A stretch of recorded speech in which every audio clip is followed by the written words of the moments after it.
Hare Krishna, muy buenos días. Namo Vishnu Padaya Krishna Prestaya Bhutale Srimate Bhaktivedanta Swaminiti Namine Namaste Saraswate Deve Gauravani Prasharine Nirvisesa Sunyavadi Pashatya Deshatarine Jaya Sri Krishna Chaitanya Prabhu Nityananda Sri Advaita Gadadhara Srivasadi Gaura Bhaktavrinda Hare Krishna, Krishna Krishna, Hare Hare, Hare Rama, Rama Rama, Hare Hare. Hare Krishna reiterados. Vamos a continuar con lecturas y reflexiones sobre el texto de la Bhagavad Gita, recordando que estamos en el último capítulo, o capítulo número 18. En el día de ayer habíamos concluido con el texto siguiente.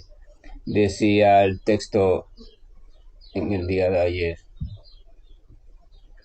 Era el texto número 10. El texto número 10 decía: el renunciante inteligente que está situado en el plano de la modalidad de la bondad y que ni odia el trabajo desfavorable ni está apegado al trabajo favorable, no tiene ninguna duda acerca del trabajo. O sea, el señor Krishna calificaba de inteligente a aquel renunciante que está situado en la modalidad de la bondad. Porque veíamos que la renuncia podía estar situada en la modalidad de la ignorancia y que la renuncia podía estar situada también en la modalidad de la pasión.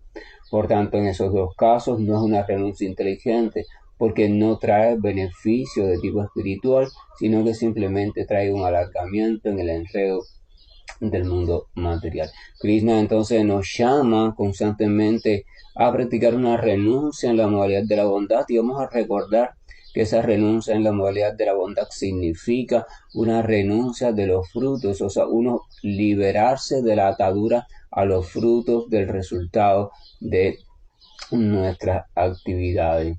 Vamos a leer un momentico el comentario de Srila Prabhupada de ese verso. Dice: la persona que está en el plano de conciencia de Krishna o conciencia de Dios, o en el plano de la modalidad de la bondad pura, no odia a nada ni a nadie que le pueda causar molestia al cuerpo. Ella simplemente trabaja en el lugar indicado y en el momento indicado, sin temerle a los efectos molestos que procedan de su deber. Esa clase de persona situada en la trascendencia ha de saberse que es de lo más inteligente y que sus actividades están por encima de todas las dudas. Aquí hay algo interesante, porque hay algo que puede traer la tendencia a confundir. La modalidad de la bondad y la renuncia en modalidad de la bondad, y esto que dice Prabhupada de trabaja, ¿verdad? Y sin que se moleste o algo así por circunstancias y personas que puedan molestar su cuerpo. O sea, cuando tiene que cumplir su deber, lo cumple y se enfoca simplemente en su deber. Ahora, hay una diferencia entre trabajar o dedicarme a una labor que es beneficiosa desde el punto de vista trascendental o que agrada al Señor, y entonces yo ahí centrarme simplemente en mi deber, o simplemente permanecer allí en un lugar soportando todo tipo de molestias y todo tipo de cosas, y aún sin que esa actividad contribuya a mi beneficio espiritual. O sea, lo que el Señor está diciendo y lo que Prabhupada está explicando es que lo primero que tiene que hacer el devoto, en el caso del devoto, es preguntarse si estoy realizando mi actividad o si estoy realizando una actividad que me es beneficiosa para mi avance en el sendero de la autorrealización. Puede ser que ahora una persona, por ejemplo, esté trabajando en un lugar y allí es muy maltratada, tanto por los jefes como por las personas, así como por la actividad en sí misma que inflija maltrato a su cuerpo, etcétera, etcétera, y por encima de todo eso no tenga ninguna relación prácticamente, o sea, no sea favorable para su transformación ni como ser humano ni como persona. Estaría mal que esa persona entonces interprete: no, yo debo quedarme aquí porque debo tolerarlo todo. No, esa no es la cuestión. La cuestión no es una cuestión de aguante o de quedarse en un lugar o en otro. La cuestión es que usted vaya escogiendo poco a poco, según su capacidad y según las oportunidades, un sitio que sea cada vez lo más favorablemente posible para desarrollar su sendero de conciencia de Krishna. O sea, usted puede variar, usted debe buscar otro lugar, otro sitio donde el ambiente sea más favorable y si es posible las personas sean más favorables o su actividad sea más propicia para avanzar en el sendero hacia la autorrealización. Porque usted puede quedarse allí simplemente recibiendo diariamente maltratos, tanto al cuerpo físico como maltrato psicológico, como un ambiente completamente desfavorable para el cultivo espiritual. Y usted puede quedarse allí a manera de austeridad para probar que usted sí puede soportar, que usted puede resistir, que usted... Pero realmente esas propias molestias, esas propias cosas sobre el cuerpo, sobre la psicología, esa atmósfera, le va a hacer a usted que sea muy difícil, muy torpe que usted pueda pasar el día concentrado en el Señor. Porque entonces usted va a estar pendiente, usted va a estar receptivo a todas esas molestias, a todos esos acontecimientos. Entonces, si usted puede modificar, si le es posible modificar su situación de trabajo, si le es posible modificar su actividad por una que sea un poquito más favorable, entonces no hay nada malo que lo haga, no hay nada de hecho en las escrituras que diga que no lo haga. Todo aquello que usted haga y que sea en beneficio de su progreso en el sendero de conciencia de Dios, debe ser realizado.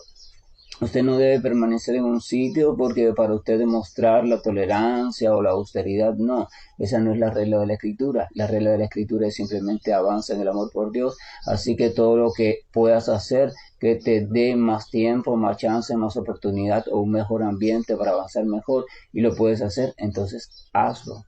Hazlo.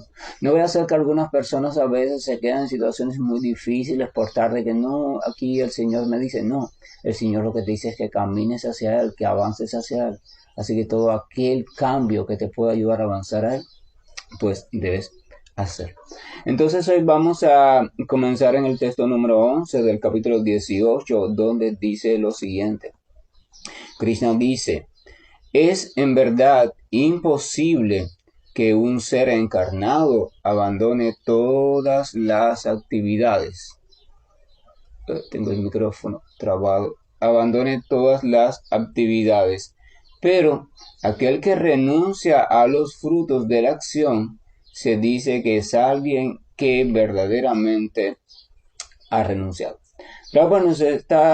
Disculpen, Krishna nos está recordando algo que ya había dicho desde el capítulo número 3 y el capítulo número 5, o sea, en este mundo plano de conciencia material no se puede existir sin actividad. O sea, una vez la entidad viviente espiritual ha tomado algún tipo de forma de existencia material, entonces desde ese mismo instante está sujeta a la actividad material.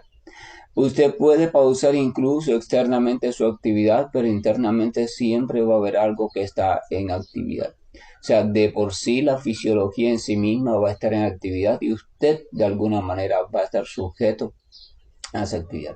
Entonces no hay forma en el plano de conciencia material de hacer que la actividad de un tipo o de otro sea cero. Los otros días conversaba con una persona y me decía, yo me paso el día entero tratando de hacer algo, ella cose en una máquina de coser, tratando de hacer esto, tratando de hacer aquello, porque si no, la mente siempre se pone a pensar, y aunque yo no quiero que piense, ella siempre está pensando, y a veces me acuesto en la noche tarde, ya cansada, y mientras me duermo la mente está pensando. O sea, realmente como la naturaleza de este mundo material es una naturaleza de cambio constante, entonces cambio significa actividad y de hecho actividad significa cambio. Por tanto, no se puede vivir en un lugar donde todo está cambiando constantemente y al mismo tiempo no estar en esa actividad. La única forma es, por supuesto, que usted se haga trascendental a esas modalidades de cambio, pero mientras lo hace, estamos sujetos, así que hay que estar de una forma u otra inmerso en alguna actividad. Ya que no se puede, por tanto, uno liberar realmente de la actividad, dice Krishna, pero aquel que renuncia a los frutos de la acción, se dice que es alguien que verdaderamente ha renunciado. O sea, por tanto, no está en detener la actividad, sino en desapegarnos, en quitar las ataduras, las cadenas, las dependencias que nos atan a los frutos de la acción. O sea, es ir quedando cada vez menos condicionados por los frutos de la acción. Esos frutos son de diferentes tipos. Usted puede decir el fruto de la acción, bueno, es esto, es lo que me pagaron, o es el resultado, o es que si la acción me está dando frío, me está dando calor, me está dando tensión, me está dando esto, pero en los frutos de la acción también van las emociones que esa acción está provocando en usted, el resultado emocional, el resultado afectivo, el resultado sentimental, el resultado desde el punto de vista de almacenamiento en su memoria de ciertos detalles, todo aquello, absolutamente todo, plano físico, plano mental, en todo tipo de plano de relaciones, en todo tipo de cosas, todo aquello que esa actividad está provocando a usted son los resultados de la actividad. Y si usted va analizando su vida con cuidado y su día a día, se va a dar cuenta que lo que realmente le ata a usted a una actividad determinada no es la actividad en sí, sino el resultado. Vaya, por ejemplo, a cualquier tipo de hábito o vamos a las adicciones. ¿A qué es adicto el sujeto? El sujeto no es adicto a la actividad en sí. Él es adicto al resultado que esa actividad le provoca. Por ejemplo, cuando uno es adicto a beber alcohol, no es adicto realmente a beber alcohol. Es adicto al efecto que el alcohol le va provocando. Cuando uno es adicto a conversar con alguien, adicto entre comillas, no se apega a la conversación, se apega al efecto que ese alguien y su conversación provoca en uno. Cuando uno se va apegando a comer un alimento determinado, no se apega a ese alimento, se apega al efecto que ese alimento va provocando en uno. Entonces, lo que realmente nos ata no es la actividad en sí, sino los resultados de cada actividad. Y eso entonces es a lo que llamamos resultados fruitivos. Entonces Krishna está explicando la actividad, el quedarte sin hacer actividad no lo puedes hacer, es imposible, porque la naturaleza material te obliga a actuar aunque tú no quieras actuar. Pero lo que sí puedes hacer es comenzar a liberarte, comenzar a renunciar, a irte desapegando de la influencia de los frutos de esa actividad o de esa acción. Si haces eso, entonces la persona que lo hace, ese es un verdadero renunciante. Entonces, cuando usted sienta ¿cómo se llama? La compulsión de realizar una actividad y reincidir en ella de cualquier tipo, usted pregúntese realmente por qué quiero reincidir, qué es lo que me está atrapando esta actividad, qué resultado, qué gusto, qué recuerdo, qué emoción, qué ancla, qué relación encuentre.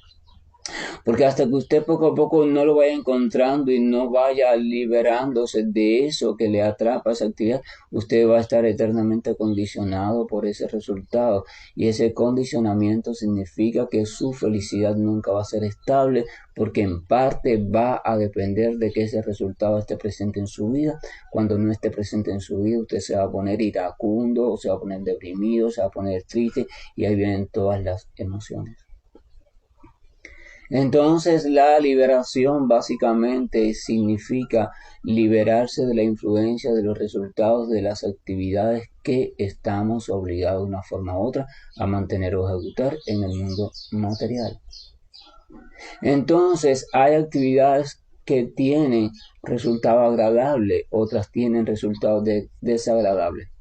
Cualquier persona podría pensar, bueno, pues yo está bien, es lógico que me libere de aquellas que tienen resultados desagradables, pero de las que tienen resultado agradable, ¿por qué me voy a liberar de ellas? Es que ese término agradable y desagradable está dictado en relación con el cuerpo y la mente material. Cuando uno dice esto me es agradable, generalmente la mayoría de las personas lo decimos en relación con agradable para el cuerpo o agradable para nuestra mente, o sea, sentimientos, emociones, gusto interno, etcétera, etcétera. Realmente no estamos hablando en términos espirituales. Entonces, cuando usted simplemente, por ejemplo, desecha lo desagradable, pero se queda con lo agradable, eso también es condicionamiento. Porque cuando eso agradable no esté presente en su vida, usted tampoco va a ser feliz. Cuando lo agradable para el cuerpo, lo agradable para la mente, no va a ser feliz. Por eso la literatura habla de esa dualidad, lo agradable, lo desagradable, el honor y el deshonor, el frío y el calor. Ambos, ninguna de las dos posiciones es realmente favorable para el avance espiritual.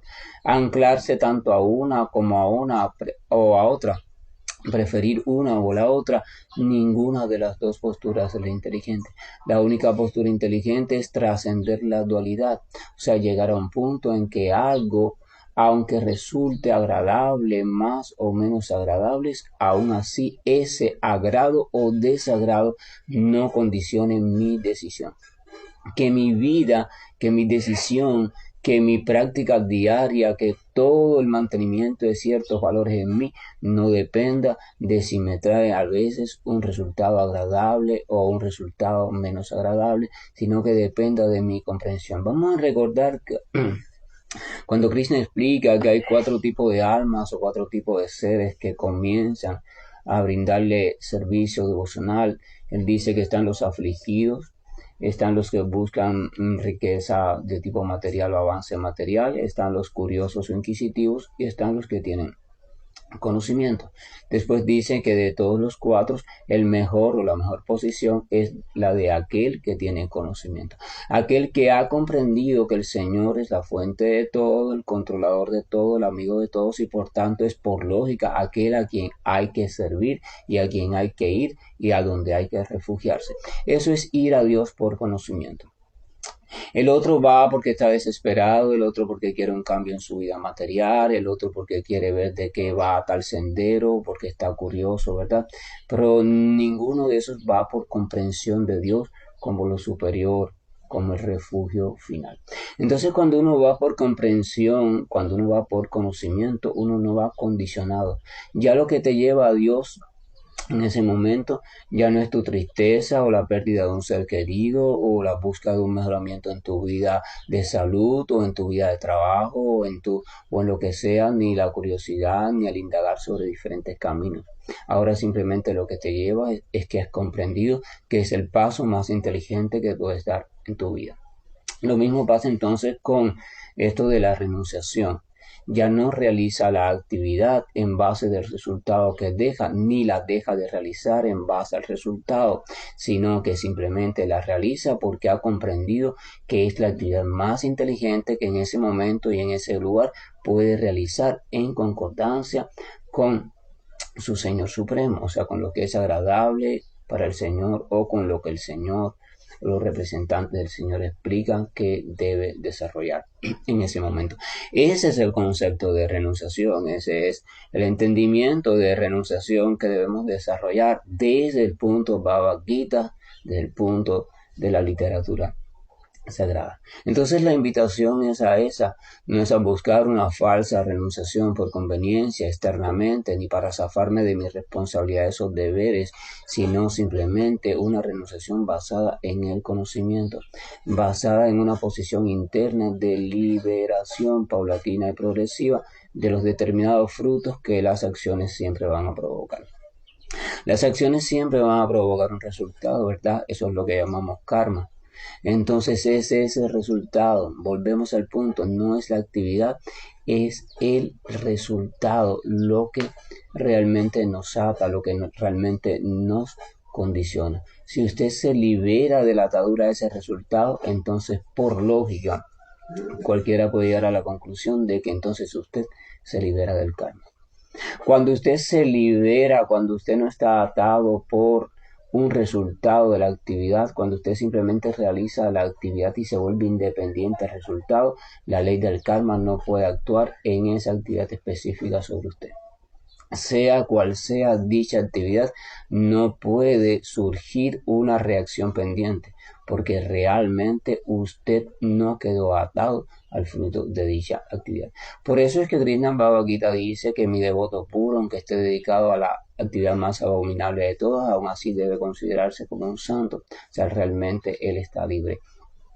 La ley del karma o la ley esta material de causa y efecto solamente puede influir cuando usted de una forma u otra está identificado con la actividad material. Pero si usted no está identificado con el resultado de esa actividad, entonces simplemente ese resultado no puede atarle a usted. Si usted en vez de estar identificado con el resultado, su conciencia y su mente está fija en el amor al Señor, entonces este resultado no puede hacer nada con usted, porque usted está actuando desde el estado de plena libertad o de plena conciencia de Dios. Es maravilloso, o sea, cuando uno lentamente se pone a comprender estos asuntos y deja de repetir lo que ha leído año tras año.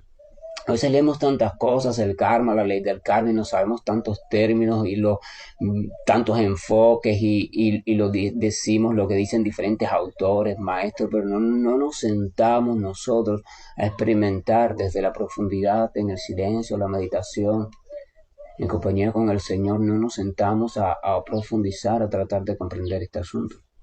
Hay que comprender un asunto y leer de leer y dejar de leer tantas cosas. Hay que dedicarse a comprender, hay que dedicarse a entrar, hay que dedicarse a hacer austeridad de comprensión. Y tenemos que comprender, no importa que nos pasemos 20 años en comprender un asunto, pero una vez esté comprendido, ya eso es genial, fantástico. Entonces vamos a pasar al texto número 12. El texto número 12 dice lo siguiente: para aquel que no es renunciado las tres clases de fruto de la acción, o sea, lo deseable, lo indeseable y lo mixto, se devengan, o sea, se obtienen después de la muerte.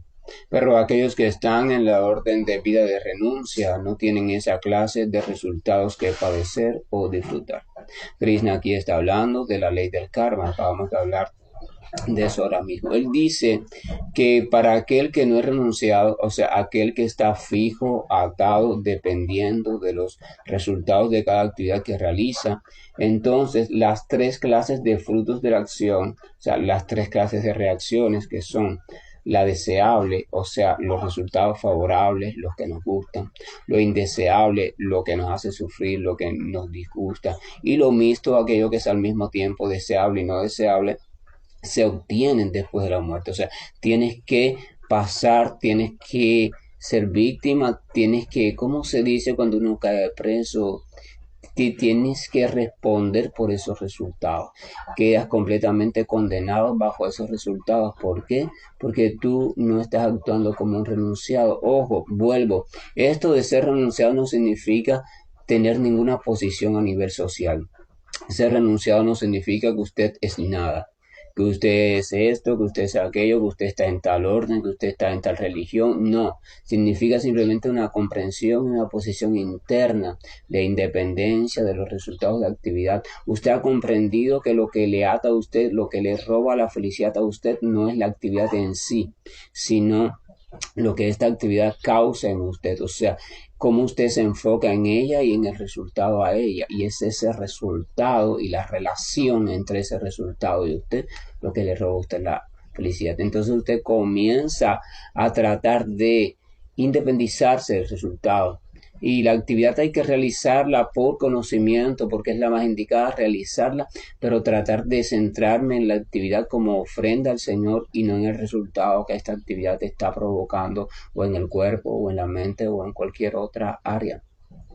Si yo no hago eso, entonces yo voy a quedar atado en cada actividad que haga, porque cada actividad que haga va a provocar una serie de resultados en mí. Vamos a los casos cotidianos. Todo el mundo habla de un trauma, fulano quedó traumado en el accidente, ¿verdad? ¿Por qué queda uno traumado? Uno queda traumado porque un acontecimiento determinado causó una fuerte conmoción afectiva, o sea, emocional en usted. Entonces esa fuerte emoción deja una impresión muy profunda en un lugar de la mente que usted no tiene acceso, y como no tiene acceso no la puede resolver ni remover, y esto es dominando su vida hasta que usted pueda resolver ese asunto. O sea, eso quiere decir literalmente el trauma no es más que se ha quedado una parte de la conciencia o de la atención fija en un resultado específico.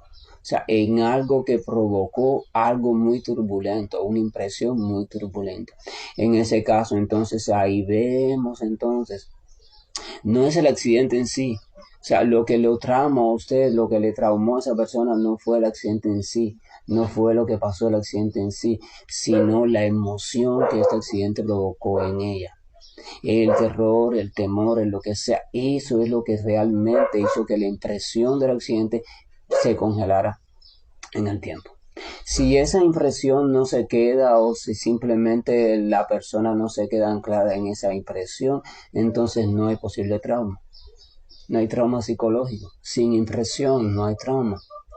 ¿Qué dice Patanjali en los Yoga Sutra? Patanjali en los Yoga Sutra entonces dice que yoga es la manera de cómo liberarte de todas las impresiones que has ido acumulando en el tiempo y llegar a un estado donde no causes más donde no se cause más ninguna impresión, o sea, no construyas, no produzcas más ninguna impresión y así puedes entonces ver o contemplar al ser. O sea, la liberación de las impresiones, pero no solo es la liberación, que son incontables, sino el comenzar a vivir de tal manera que poco a poco yo deje de producir impresiones. O sea, esto significa que usted tiene que liberarse de esa tendencia a fijarse constantemente en los frutos de la actividad y comenzar a tomar la actividad como una ofrenda progresiva para el Señor.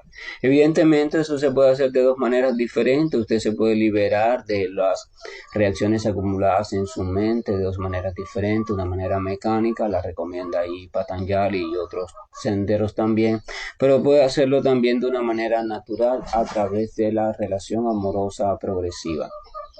Si usted se fija en su propia vida, en la medida en que usted se va enamorando de algo y en la medida que ese amor es correspondido, entonces usted va resolviendo muchos pendientes que hay en su vida. Su mal humor se va relajando, su ira se va relajando, su estar siempre de manera seria se va relajando, su organismo funciona mejor, su mente empieza a salir de diferentes regueros para concentrarse solamente en el ser amado, en las actividades relacionadas al ser amado, recordar al ser humano, al ser amado. Y entonces usted solo comienza a verlo todo en función de su ser amado y usted incluso es capaz de realizar cosas a las que antes le tenía miedo, ahora la realiza por su ser amado y usted es capaz de sobrepasar o desinhibirse de esos temores.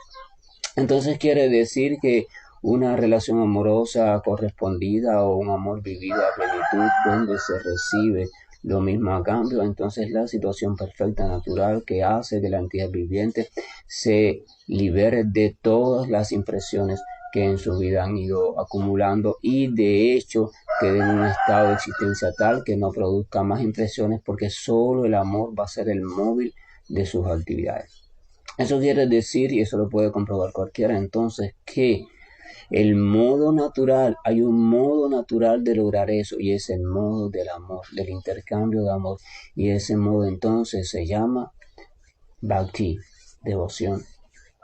Y esa devoción se despierta, se entrena, se fortalece mediante una sola actividad. La actividad de servicio devocional que se ramifica en 9 actividades diferentes que después se ramifica en otras tantas. Pero el punto es ese, no hay otro camino. No hay, entonces ese es el modo natural de ir logrando todo eso que la escritura habla. Todo eso, entonces el camino del cómo entrenarme en el servicio devocional amoroso y consciente a mi Señor Supremo. Cuando usted deja simplemente de repetir tonterías que todo el mundo repite y comienza a reflexionar. Hay personas, muchas personas, incluso personas renombradas que dicen el Bhakti es para sentimentalistas, el Bhakti es para tontos, el Bhakti es para personas que no pueden estudiar filosóficamente y por eso se dedican a la fe. Todo eso son tonterías.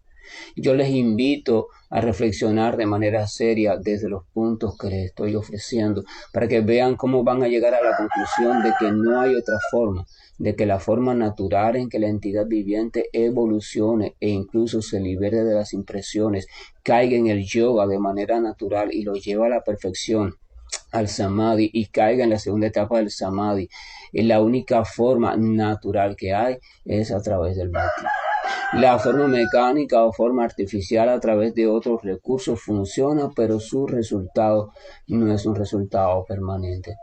Entonces el bhakti realmente no es una cuestión de ser más sensible o menos sensible, ni es una cuestión para aquellos que no son inteligentes filosóficamente, sino que es una cuestión de que aquellos, el que lo comprenda bien, es para aquellos que realmente ha llegado a la comprensión final de todo el asunto. La comprensión final de todo el asunto es la única manera de lograrlo todo de manera perfecta es uno entregarse a Dios. Autorrealización significa eso. La única forma de lograr la autorrealización de manera natural, pero de manera contundente, de manera permanente, progresiva, pero permanente, es la entrega progresiva hacia el Señor Supremo y el acompañamiento también cada vez más constante de personas que lo hayan hecho o personas que lo estén haciendo con la misma sinceridad. Esa es la invitación. Esa es la invitación, ese es el modo, por eso Krishna dice, entrégate a mí. Por eso Krishna dice, 1866, capítulo 18, verso 66, abandona todo tipo de práctica, todo tipo de esto, de aquello, y simplemente entrégate a mí. Y termina el verso diciendo, no temas, porque yo te liberaré de toda reacción pecaminosa. Cuando usted está entregado al Señor, ninguna actividad que usted realiza, movido por esta entrega, puede dejar karma en usted. Es imposible, no es posible, porque usted está completamente desapegado de los frutos de la actividad, usted la está realizando completamente por amor a Dios y en un estado de amor en Dios. Ahí el karma no tiene jurisdicción, porque el karma es una ley del mundo material, el karma es una ley de la naturaleza material, por tanto, no puede mandar, no puede dirigir donde está primando el amor puro por Dios. Y esa es, por tanto, la situación, disculpen, la solución al sufrimiento de toda criatura material. Entonces, ¿cuál es? Por lógica, habría que ser muy tonto para no darse cuenta. Si el karma no puede influir, no puede encarcelar, no puede encadenar a aquel que está realizando una actividad por amor a Dios, inmerso de manera real en ese sentimiento, entonces, y el karma es el que provoca el sufrimiento en este mundo material, entonces, ¿cuál es la solución del sufrimiento o del karma? El amor a Dios, entregarte a Dios. Y pero ¿cómo yo logro eso? ¿Cómo yo logro eso si llevo tanto tiempo separado de esa situación de amor por Dios? Ese método se llama servicio devocional. El servicio devocional está diseñado para ir estimulando de nuevo en usted el latente, siempre latente amor por Dios que yace en nuestros corazones. Esa es la invitación.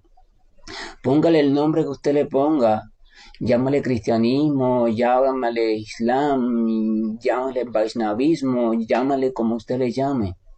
Y a mí no me interesan los nombres son cuestiones de épocas y etiquetas para que algunas personas estén contentas, a mí me interesa la esencia, en esencia tiene que ser bhakti, en esencia tiene que instruirte en el servicio devocional, en servir a Dios. ¿Qué hace el Islam básicamente? ¿Qué hace el cristianismo básicamente? ¿Qué hace el vaishnavismo básicamente? Si no, en su estado ideal, invitarte, estimularte para que tú sirvas al Señor Supremo.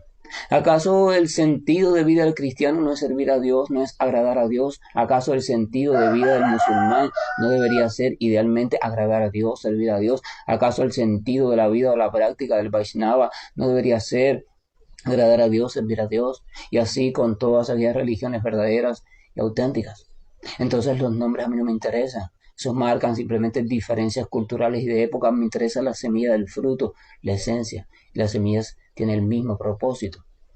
Ganar en conocimiento, cercanía, conciencia, amor por Dios. Esa es la cuestión. Entonces, mire, le voy a dar la conclusión de todas las literaturas que puedan haber surgido, las que puedan haber hoy, las que puedan venir mañana sobre este tema de la espiritualidad. La forma natural, conclusiva y definitiva de resolver todo sufrimiento es la forma de desarrollar amor puro por Dios y entregarse a ese amor puro por Dios. Si usted logra hacer eso de manera progresiva, natural y desde su posición actual, entonces le garantizo su vida se vuelve un éxito. Y las famosas filosofías de liberación y todo eso quedan detrás. porque a usted ya no le va a interesar filosofar, a usted solamente le va a interesar amar. Suponga que usted está con un ser querido, su hijo que hace mucho tiempo que no lo ve, o su pareja, o un amigo, o una amiga muy especial, y usted está, al fin logra encontrarse con ese amigo, o esa amiga, o ese familiar, o esa pareja, y está, si le gusta el café, tomando un café, tomando un té, o simplemente sentado en un parque, o simplemente caminando por un lugar. Usted, dígame algo, usted se va a dedicar, si le dan 3 minutos nada más de compañía, usted se va a dedicar a hablar sobre la filosofía y esas, disculpen esta palabra que voy a emplear, y esas boberías. No, usted se va a dedicar abrazar a esa persona, a mirarla, a intercambiar afecto, afecto profundo, sincero, usted va a aprovechar al máximo, usted no va a filosofar, usted no va a hacer un ritual, usted no va a hacer en ese momento un tipo de respiración, usted no va a hacer nada, usted lo que va a hacer es amar y recibir amor, intercambiar amor, de eso se trata solo. Todos los demás cosas están dirigidos a que usted se prepare para que se dé cuenta de eso, el intercambio amoroso con el Señor Supremo. No hay otra manera, no hay otra manera, claro, para eso usted tiene que comprender quién es el Señor Supremo de verdad, no el fantasioso, el de verdad. ¿Quién es usted de verdad? ¿Quién es usted de verdad? ¿Qué es la naturaleza material? ¿De cuántas formas nos tiene enredado? ¿Cuál es la relación que existe entre el Señor, nosotros y la naturaleza material? ¿Y cuál es el método apropiado según mi posición, la de cada persona, para ir avanzando en servicio devocional hacia el Señor? Que la gracia y el amor de Dios nos acompañen. Yo quiero que mediten en ese asunto, yo quiero que profundicen, yo quiero que traten de comprender, yo quiero que vean la esencia del Bhakti cuál es. Quiero que salgan de todos esos conceptos preconcebidos, que si el Bhakti es para mujeres, que si es para personas sentimentalistas y toda esa bobería. El Bhakti verdadero, el verdadero, no es para nadie. El Bhakti es para todos, porque no hay otra forma, no hay otro modo, no hay otro método de restablecerse en la posición original perfecta. Hare Krishna, buen día, y estoy finalizando la llamada. Hare Krishna, Hare Krishna, Krishna Krishna, Hare Hare, Hare Rama, Hare Rama, Rama Rama, Hare Hare, Hare Krishna, Hare Krishna, Krishna Krishna, Hare Hare, Hare Rama, Hare Rama, Rama Rama, Hare Hare, Hare Krishna, Hare Krishna, Krishna Krishna, Hare Hare, Hare Rama, Hare Rama, Rama Rama, Hare Hare, Hare Krishna, Hare Krishna, Krishna Krishna, Hare Hare, Hare Rama, Hare Rama, Rama Rama, Hare Hare, Hare Krishna, Hare Krishna, Krishna Krishna, Hare Hare, Hare Rama, Hare Rama, Rama Rama, Hare Hare, Hare Krishna, Hare